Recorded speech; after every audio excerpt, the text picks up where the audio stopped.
59% of Americans say that they believe in the book of Revelation. That is, that all of the events written at the end of the Bible about things in the last days are actually going to come to pass.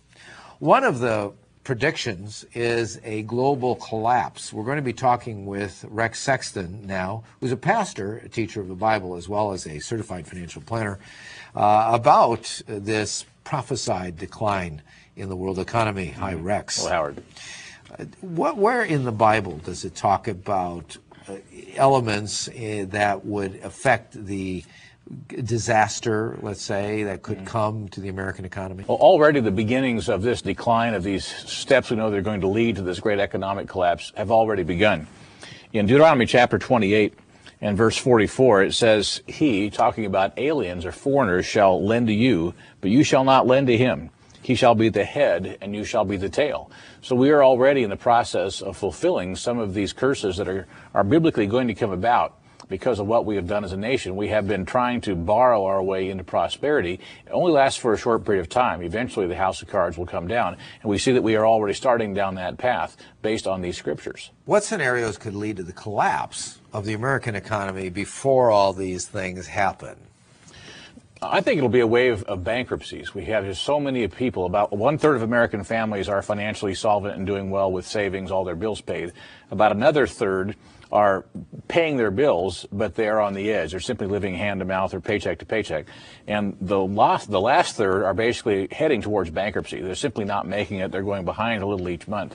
And when we see some of the other things that are going to be the result of that, we're going to find that that middle group will not only often lose their houses, but they will simply quit buying. And the economy as we know it, which has been based on a lot of borrowing and spending, could, in a matter of a very short period of time, I'm talking weeks, almost grind to a sudden halt. Is there a potential leader that could arise in the world scene whose mission is to destroy the American economy? Well, Revelation has two key events very clearly spelled out that are going to signal some economic upheaval worldwide.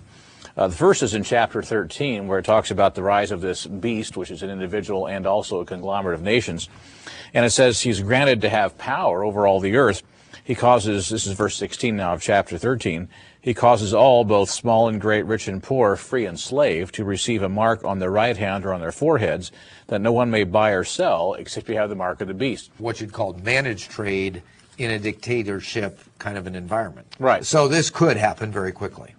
Yes, it could. Just like the economic collapse of 1929. People woke up one morning, there was a big panic, there was a run on the banks. I think it happened again.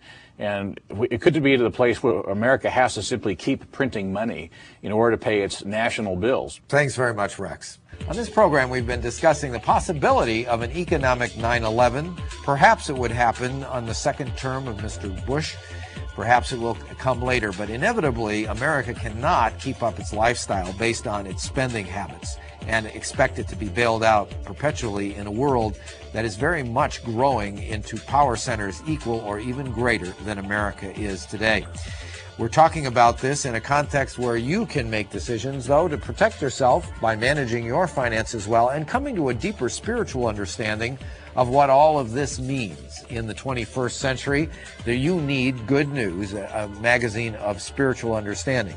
So simply call the 800 number that you see on the screen or go to tomorrowonline.org, where you'll be able to order the literature and see much more that you'll find important to you. Be with us in the next program of tomorrow. You'll find it as fascinating as this one. We'll see you then.